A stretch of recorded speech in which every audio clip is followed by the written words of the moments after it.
Hello friends, how are you? Welcome to Tripanasi Center. Let's see what is our topic today. Transgenic plant. By the recombinant DNA technology, plant or breeder can be now directly modified to the DNA plant. They can add genes from other species to be a plant.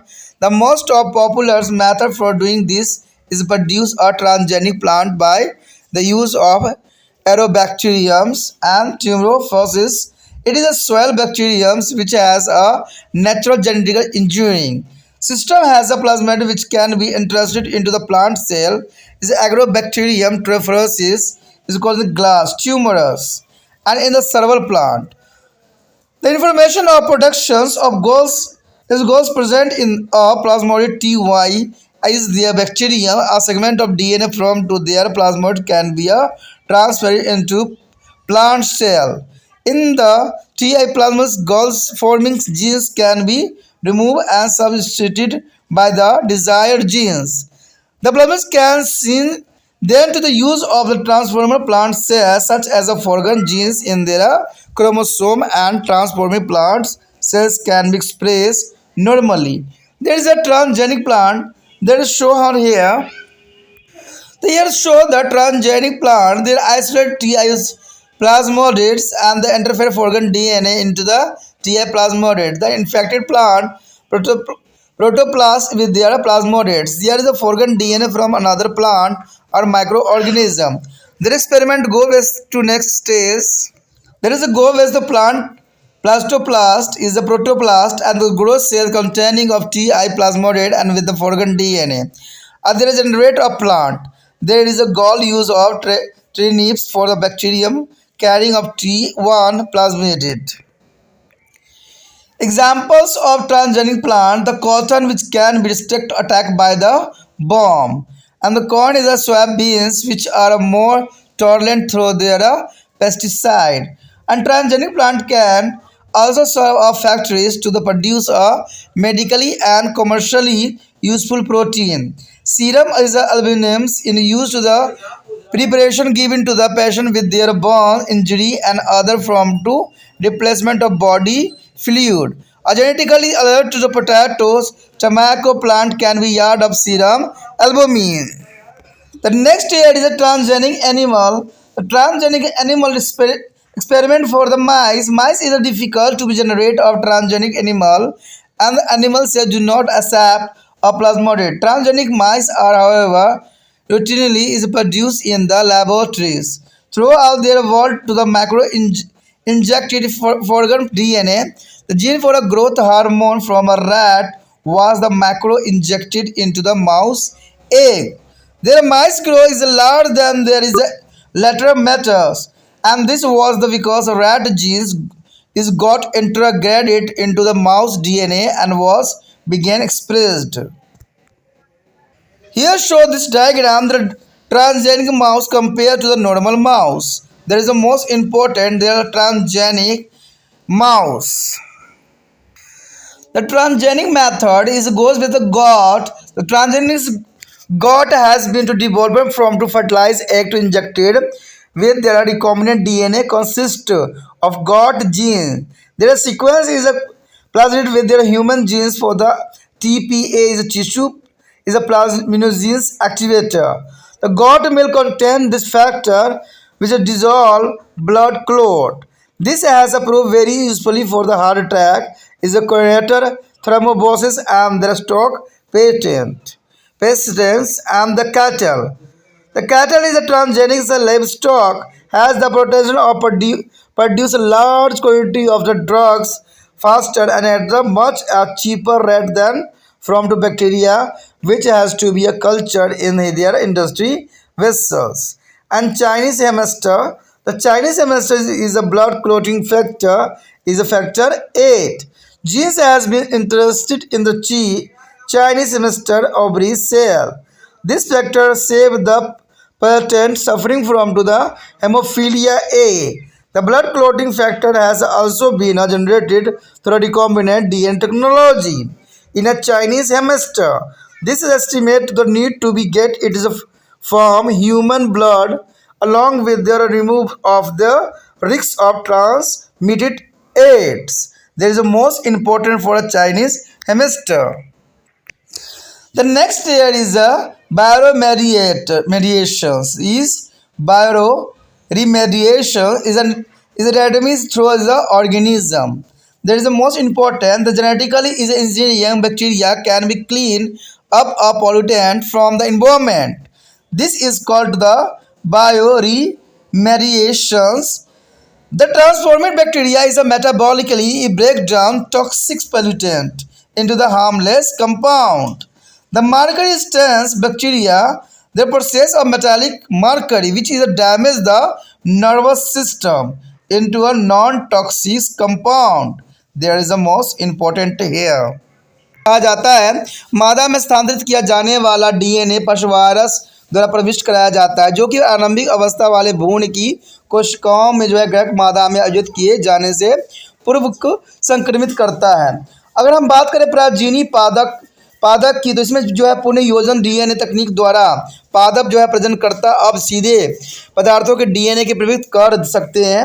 वे अन्य प्रजातियों के gene पादप में जोड़ सकते हैं और परजीवी पादप प्राप्त करने के लिए सर्वाधिक लोकप्रिय विधि है और कहते हैं एग्रोबैक्टीरियम्स यानी ट्यूमेफेनेसिस का प्रयोग है। यह एक मादा जीवाणु है जिसका एक प्राकृतिक आनुवंशिक अभियांत्रिक तंत्र है। इसमें प्लाज्मिडम्स होते हैं जिसे पादप कोशिकाओं में प्रविष्ट कराया जा सकता है। अगर बात करें हम एग्रोबैक्टीरियम्स ट्यूमेफेनेसिस के तो ये हम चित्र में भी देखेंगे। कई पादपों में पिटिकाओं या गाल बनी जाती है और पटिकाएँ गाल बनने के लिए सूचना जीवित प्लाज्मिड टीआई में होती है।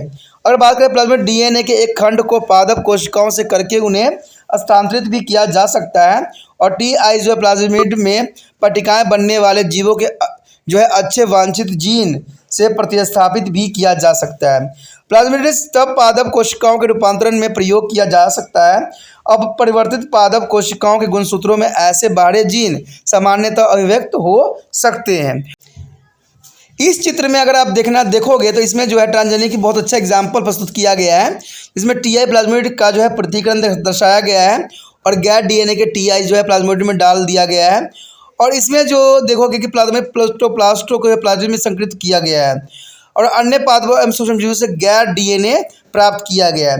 अगर हम देखें आगे चल के तो देखिए तो इसमें देखोगे कि पादप प्रोटोप्लास्ट दिखेगा और गैर डीएनए धारक प्लाज्मिड से युक्त कोशिकाओं के आगे परिवर्तित किया गया है और इस प्रकार पुण्य पौधे बन जाते हैं। यानी टीआई प्लास्टोपोजी वाहक बैक्टीरिया के कारण सिलेजम में पिटकाणु गाल्स से निर्मित किया गया है। यदि बात करें हम यहाँ पर परजीवी पादप के उदाहरण के रूप में तो कहते हैं कपास जो कृमियों द्वारा आक्रमण को रोक सकता है और मक्का एवं सोयाबीन जो सूखे एवं कीटाणुओं के प्रति अधिक सहनशील है।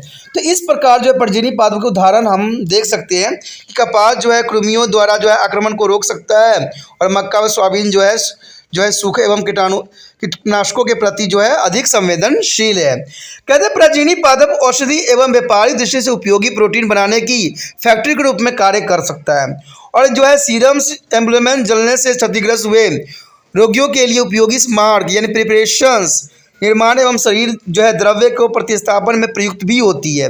आनुवांशिक रूप से परिवर्तन आलू व तमाकुल के पादपों में सीरम्स एम्बुलेंस प्राप्त किया जा सकता है। तो ये काफ़ी इंपॉर्टेंट है आगे भविष्य के लिए। यदि बात करें हम परजीवी जंतु के तो इसमें मूषक सबसे नंबर 1 पे आता है यानी माइस को लिया गया है मूषक। कहते हैं परजीवी पादप जंतु पैदा करना कठिन है। देखिए परजीवी जंतु पैदा करना कठिन है क्योंकि जंतु कोशिकाएं प्लाज्मिड स्वीकार नहीं करती है, लेकिन परजीवी मूषक संपूर्ण विश्व में सामान्य रूप से प्रयोगशालाओं में बाहरी डीएनए माइक्रो इंजेक्शन द्वारा प्रविष्ट कराकर उत्पन्न किए गए हैं। तो ये काफ़ी इंपॉर्टेंट है। देखिए ये बात तो 100% सही है कि जितने भी हैं जीव जंतु में वो प्लाज्मिड स्वीकार नहीं करते। बेशक पौधों में आप कर सकते हो बट जिन में नहीं होता जंतुओं में। लेकिन बात यहाँ मूषक पे आया है तो मूषक पे किया गया एक्सपेरिमेंट और ये सफल भी हुआ है। चूहे से वृद्धि हार्मोन के जीन लिए गए और उनके मुश्कों के अंडों में माइक्रो इंजेक्ट कराया गया। इसी कारण ये मूषक अपने साथियों की तुलना में अधिक बड़े आकार के हो गए। ऐसा चूहे को जीनों का मूषक जीनों का मूषक के डीएनए के साथ एकीकरण होकर अव्यक्त हो जाने के परिणाम स्वरूप संभव हुआ। अब इसी जो है डायग्राम में आप देख सकते हो कि दोनों जो है माइस में कितना डिफरेंस दिखाया गया है। तो यही चीज़ जो था इस एक्सपेरिमेंट में दर्शाने की कोशिश किया गया था। अब देखा जाए तो सिर्फ ये एक्सपेरिमेंट यहीं तक रुका नहीं, उसके बाद बकरियों पर भी एक्सपेरिमेंट किया गया। बकरी के एक जो है निश्चित अंडों में पुनः डीएनए के झंझट द्वारा प्रवेश कराया गया और इन डीएनए में बकरी के जीन जो है अनुक्रम का जो है मानव टीपीए यानी ट्यूशन प्लस टेस्टोस्टेरोन सक्रियम के जीन में शामिल थे।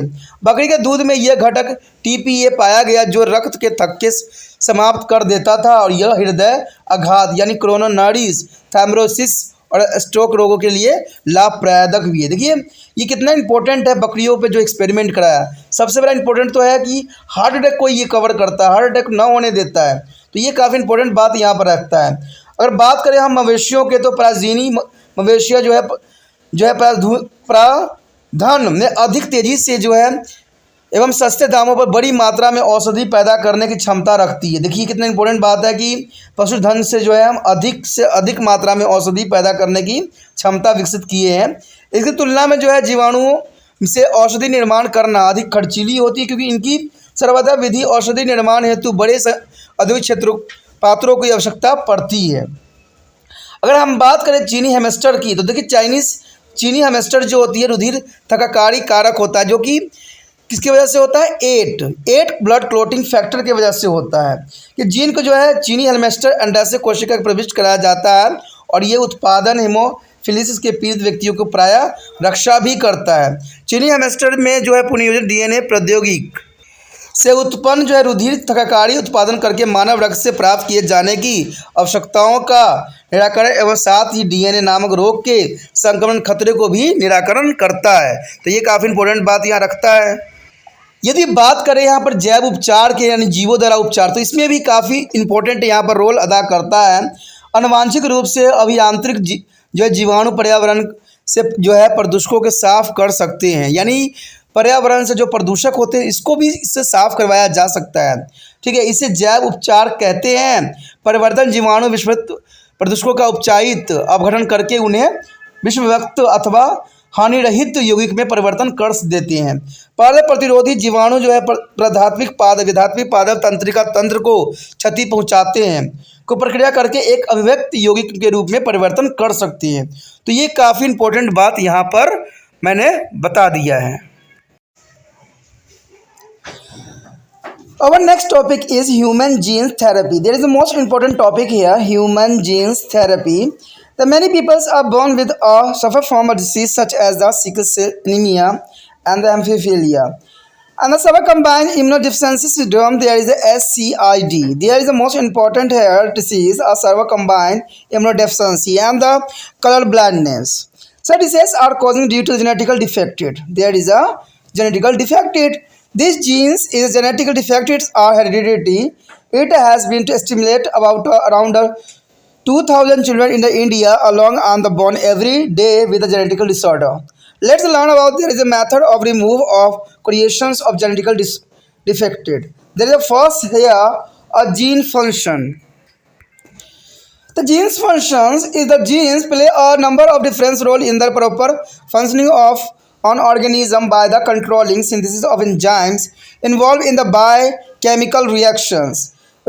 Regulating their synthesis as such that is the right enzymes appear at the right times. Sometimes genes may be not be functioning or properly due to the some irregularity or defect as their structure.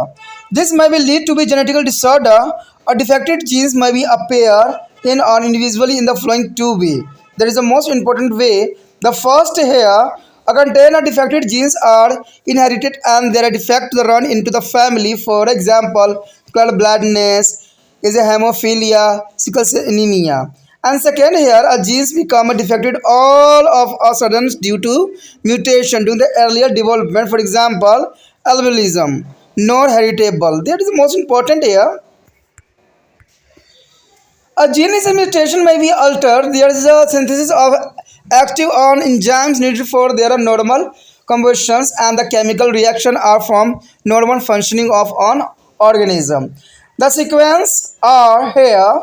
accumulations of the metabolic substance that are toxic, and deficiency of the compound that is important for a normal cell functioning.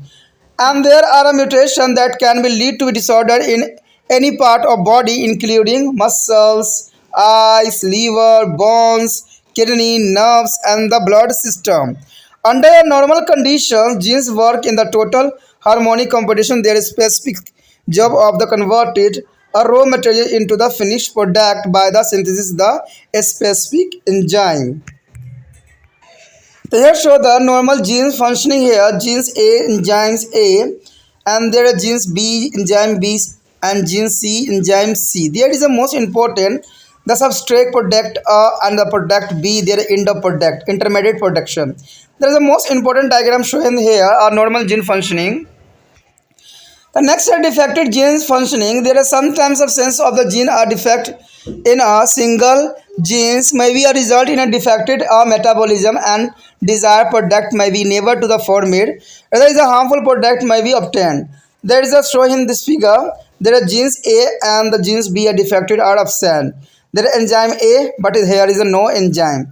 There are substrate product A and the no product B and no end of product. There is a defective genes functioning here. The absence of enzyme B resulting in the accumulation of the neutralize of product A and the end of product is not to be produced. You will be alarmed to be now that is a number of human disorder are causing due to the single gene defected, and the following table give an idea of some such an idea causing to the due to the missing of defected genes product and the symptom of their disease. Here show the some common single gene defected here. So here show the disease and gene product and symptom. There is a first of all here subcombined immunodeficiency syndrome SCID. There is a gene product is absence of adenosine determinants, and there is symptom is a loss of immunity and T lymphocytes, and the B lymphocyte is a low count.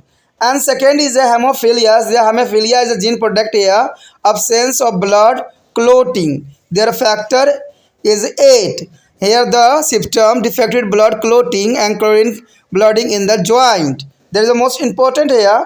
And second disease is here sickle cell anemia. There is third sickle cell anemia. There is defected beta chain of the hemoglobin. And there is symptom of damage to heart, spleen, kidneys, liver, and brain. And the eighth list is a phenolactonuria, means PKU. There is a combination of it is the amino acid phenol amine blood. There is the gene product, and the symptom is a cerebral mental degradations, anabolism, is a lack of pigmentation. There is a most symptom here important. आगे जो है मानव gene चिकित्सा, देखिए दोस्तों ये बहुत काफ़ी important है। मानव जीन चिकित्सा के विषय में हम जानना चाहते हैं। कहते हैं मानव जीन चिकित्सा होती क्या है। बहुत से लोग जो है आपने देखा ही होगा कि अंशकार कोशिका रखता है, यानी सिकल सेल एनीमिया के बारे में जानते होंगे, कभी किसी ने सुना भी है, किसी ने नहीं भी सुना है। कहते हैं हीमोफिलियोस गंभीर संयुक्त जो कंबाइंड डिसऑर्डर है, जिसको हम SCID भी कहते हैं। काफ़ी इंपॉर्टेंट डिसीज़ है, यानी ये इम्यूनिटी से संबंधित है। और एक बीमारी और देखा जाए तो वर्ण अंधता, यानी अंधापन। आपने देखा होगा कि माता पिता अगर अंधे हैं तो बच्चे के भी होने के चांसेस बढ़ जाता है। यदि रोग के कारण जन्म से ही पीड़ित रहते हैं तो ये जो रोग है अनुवांछित त्रुटियों के कारण होते हैं। यानी ये सिर्फ ज़रूरत नहीं कि बच्चों को किसी कारणवश हुआ है, ये अनुवांशिकता से पीड़ित थे जिसकी वजह से ये त्रुटियाँ उनमें भी प्रवेश कर गया है। तो ये अनुवांशिक त्रुटियों के कारण होते हैं। ये त्रुटियाँ जो है अनुवांशिक होते हैं, और ये अनुमान लगाया गया है कि भारत में प्रतिदिन लगभग जो है 2000 बच्चे अनुवांशिक त्रुटियों के साथ पैदा होते हैं। ठीक है, इसे में अनुवांशिक दोषों को दूर करने का ठीक करने की विधि के बारे में भी हम विस्तार पूर्वक जानने की कोशिश करेंगे। तो ये तो इसमें दो राय है नहीं कि हमारा देश में जो है अनुवांशिक विकारों से ग्रस्त बच्चों की संख्या में कमी नहीं है। दिन प्रतिदिन जो है इसकी क्षमता जो है बढ़ती चली जा रही है, चाहे वो सिकल सेल एनीमिया के रूप में हो, या हेमोफिलियस के रूप में हो, या आपको पता है कि SCID के रूप में हो, या वर्ण अंधता के रूप में हो। तो किसी न किसी रूप में बच्चों में ये सारी गंभीर बीमारियां पाई जाती है जो अनुवांशिक से रिलेटेड होती है। अब यहाँ पर सबसे इम्पोर्टेंट बात तो समझना आपके लिए ज़रूरी है कि जीन के कार्य क्या है। आखिर जीन के कार्य होते क्या है, क्यों ये आनुवंशिकता में इतना महत्वपूर्ण योगदान देता है? कहते हैं किसी जीव के सुचारू रूप से कार्य करने में जीन कई महत्वपूर्ण भूमिका का निम्न प्रभाव करते हैं, इसलिए जीन का जो है बहुत इंपॉर्टेंट यहाँ योगदान रहता है। अगर पहली बात देखा जाए तो जैव रासायनिक अभिक्रिया में सम्मिलित प्रकार एंजाइमों को जो संश्लेषण में नियंत्रण करता है। देखिए सबसे इंपॉर्टेंट बात तो यही हो जाता है ना कि एंजाइमों को संश्लेषण में नियंत्रण करता है। दूसरी बात देखें तो उनके संश्लेषण का नियमन, ताकि उपयुक्त जो है प्रक्रिया ठीक समय पर प्रकट हो सके। कभी कभी जीन उनकी संरचनात्मक त्रुटि और अनियमितता के कारण ठीक यानी भली भांति कार्य नहीं कर पाते हैं, तो इसके कारण जो है आनुवंशिक विकार हो सकते हैं। व्यक्तिगत रूप से एक त्रुटिपूर्ण जीन निम्न दो तरीके से प्रकट होते हैं, जो कि यहाँ पर दर्शाने की कोशिश किया गया है। कहते हैं पहला तो यही होता है कुछ दोषपूर्ण जीन आनुवंशिक होते हैं, यानी एक पीढ़ी से दूसरे पीढ़ी में जा सकते हैं। इसके कारण कुछ रोग जो है परिवार में पीढ़ी दर पीढ़ी चलते ही रहते हैं। उदाहरण वंश अंधता, मैंने पहले ही कहा था कि जो ये सब बीमारी है पीढ़ी दर पीढ़ी जो है ये ट्रांसफ़र होती रहती है। बात करें हेमोफीलिया और बात करें हंसियाकार कोशिकारक्ता का, तो ये सारे ऐसे बीमारी है जो पीढ़ी से दर पीढ़ी आगे ट्रैवल होते रहते हैं। बात करें दूसरी बात तो इसमें कहा गया है कि एक जीन आरंभिक परिवर्तन की अवधि में जो है उत्परिवर्तन के कारण अचानक त्रुटिपूर्ण हो जाती है। उदाहरणतः अगर रंजकहीनता का श्वेता यानी जो है एल्बिनिज्म या आनुवंशिक नहीं होती है। तो इसमें बात ये भी है कि कभी कभी जो ये समय के रिगार्डिंग इसमें त्रुटियां आ जाती है, और समय जो है आपको पता ही बदलता चला जा रहा है। आज जितना मौसम गर्म हुआ है उतना ही जीन में वह काफ़ी परिवर्तन देखने को मिला है, क्योंकि जितनी गर्मी पैदा होगी उतना जो है जीन में काफ़ी डिफेक्टेड देखने को हमें मिल भी सकता है। यदि बात करें कि जीन की उत्परिवर्तन के कारण सामान्य रासायनिक अभिक्रियाओं की पूर्णता या जीव की सामान्य क्रियाओं के लिए आवश्यक प्रक्रिया यानी एंजाइम की जो है क्रियाशीलता पर, तो वो संश्लेषण से प्रभावित हो सकता है। इसके परिणाम स्वरूप निम्न बातें सामने आती है। एक तो ये आती है कि विषैली उपचाची पदार्थों का संग्रह है, यानी ये विषैली पदार्थों का क्या है, संग्रह है। दूसरी बात देखें तो कोशिका के सामान्य क्रियाकलाप के लिए उपयोगी यौगिक की कमी होती है इसमें, तो ये भी काफ़ी इंपॉर्टेंट बात आपके लिए रखता है। अगर बात करें यहाँ उत्परिवर्तनों के परिणाम स्वरूप शरीर के किसी भी भाग यानी मांसपेशियां, नेत्र यकृति हो या अस्थियां हो, गुर्दे हो, बुकक यानी किडनी हो, तंत्रिका हो, रुधिर आदि में विकार उत्पन्न हो जाते हैं। तो यही विकार देखने को मिलता है आनुवंशिकता के रूप में। सामान्य स्थिति में जीन जो है पूर्ण रूप से सुव्यवस्थित ढंग से कार्य करते हैं और अपने कच्चे पदार्थों के अंतिम उत्पाद में बदलने के कार्य को विस्तृत एंजाइम के संश्लेषण द्वारा भी पूर्ण करते हैं। तो ये काफ़ी इंपॉर्टेंट बात यहाँ पर रहता है। यदि बात करें हम कि सामान्य जीन कार्य प्रणाली क्या है और त्रुटिपूर्ण जीन क्या कार्य प्रणाली, तो सबसे पहले तो हम यही बात जानना चाहेंगे कि सामान्य जीन कार्य प्रणाली क्या होती है, आखिर सामान्य में क्या होता है। जैसे कि आप यहाँ पर देख सकते हो कि gene A, gene B, gene C के रूप में आपको दर्शाया गया है। अगर वही बात हम देखें प्रक्रिया एंजाइम के साथ, तो enzyme A, enzyme B, enzyme C के रूप में दिखाया गया जो प्रक्रिया लिखा हुआ है, ठीक है। लेकिन बात अगर हम देखें कार्य द्रव्य में उत्पादन ए हो जाता है, जो फिर उत्पादन बी होगा और अंतिम उत्पाद भी बनेगा इसमें, क्योंकि इसमें कोई प्रकार की त्रुटियां नहीं है। लेकिन अगर हम त्रुटियों के ऊपर बात करें तो देखिए क्या होता है यहाँ पर त्रुटिपूर्ण जीन के क्या कार्य प्रणाली हो सकते हैं। तो इसके विषय में यहाँ पर आप देख सकते हो कि कभी कभी एक जीन की कमी या एक जीन में त्रुटि के कारण त्रुटिपूर्ण जो है उपचार हो सकते हैं और एक वांछित उत्पाद नहीं हो पाता है, और ये विशिष्ट हानिकारक द्रव्य का संग्रह हो सकता है। जैसे कि आप देख सकते हो यहाँ पर जीन ए जो है एंजाइम ए, जीन बी दोषपूर्ण जो है अनुपस्थिति के कारण कोई एंजाइम यहाँ उपस्थित नहीं है, तो इसमें कार्य द्रव्य होगी वो उत्पादन ए होगा, और इसमें दूसरे बात में कोई उत्पादन बी में नहीं होगा और कोई लास्ट में अंतिम उत्पाद बनेगा ही नहीं। तो इसका मतलब है कि इसमें जो जीन में त्रुटियां आई थी इसका जो है काफ़ी प्रभाव देखने को यहाँ पर मिला। तो इससे आप समझ गए होंगे कि त्रुटिपूर्ण जीन में कैसी प्रॉब्लम आती है और विदाउट त्रुटिपूर्ण जीन में जो है किस प्रकार की प्रभाव देखने को आपको मिलता है। अगर बात करें इस प्रकार के परिणाम स्वरूप जो है अभिव्यक्त उत्पाद ए का संचलन हो जाता है और अंतिम उत्पाद नहीं होता है, तो आप ये जानकर चिंतित होंगे कि बहुत से मानवीय विकार एक जीन के दोषों के कारण ही उत्पन्न होते हैं, ठीक है। सारणी में भी हम देखेंगे कि उसमें दोषपूर्ण जो है अनुपस्थित जीन के लक्षणों के बारे में अनुमान लगा सकते हैं कि क्या क्या इससे हो सकता है। तो दोस्तों यहाँ पर कुछ सामान्य एकल जीन त्रुटियाँ दिखाया गया है, जिसको सबसे पहला तो हमारा SCID ही है, जिसको हम संयुक्त प्रतिरक्षाहीनता संलक्षण कहते हैं, ठीक है। तो ये काफ़ी इंपॉर्टेंट डिसीज़ है जो कि आनुवंशिकता के रिगार्डिंग होती है। अगर देखा जाए जीन उत्पादन के रूप में तो एडेनोसिन मीन्स सेंस की उपस्थिति के कारण होता है, यानी अनुपस्थिति के कारण ऐसा संभव होता है। और इसके लक्षण जो देखेंगे आपको प्रतिरक्षा का हर्ष हो जाता है, टी लसिकाएँ कोशिका, बी लसिकाएँ कोशिका की संख्या में कमी आ जाता है। बात करें रोग अगर हम हीमोफीलिया की, तो हीमोफीलिया में जो होती है जीन की उत्पाद की जो क्षमता होती है रक्तकारी कारक की अनुपस्थिति की वजह से होता है। और इसमें लक्षण जो आपको दिखेगा वो दोषपूर्ण रक्त कर जोरों से चिरकालिक यानी सदा रक्त स्वेत होती ही रहती है। तो ये रक्त स्रोत का मतलब होता है बहना, ठीक है, रक्त जो होती है बहते ही रहती है। अगर हम बात करें थर्ड की यानी हैसियो कार कोशिका रक्ता का, तो ये तो आपको पता है कि हीमोग्लोबिन की दोषपूर्ण यानी बीटा श्रृंखलाएँ होती है। और बात करें इसके लक्षण का, तो इसमें हृदय जो है प्लीहा गुर्दे यकृत मस्तिष्क की क्षति पहुंचाती है। तो ये काफ़ी इंपॉर्टेंट यहाँ लक्षण देखने को आपको मिलेगा। अगर बाद में हम बात करें अंतिम की, तो इसमें जो है फिनोल्कटोइनोरिया यानी PKU, इसमें जो होता है आपको यही देखने को मिलेगा कि रक्त में अमीनो अम्ल और फिनोल एलेलानिन का संचलन होता है। अगर हम इसके लक्षण की बात करें, बीमारी की बात करें, तो इसमें गंभीर मानसिक संदिग्धता और श्वेतता एल्बिनियम्स वर्णों की कमी आ जाती है, जिसकी वजह से बहुत काफ़ी नुकसान होता है।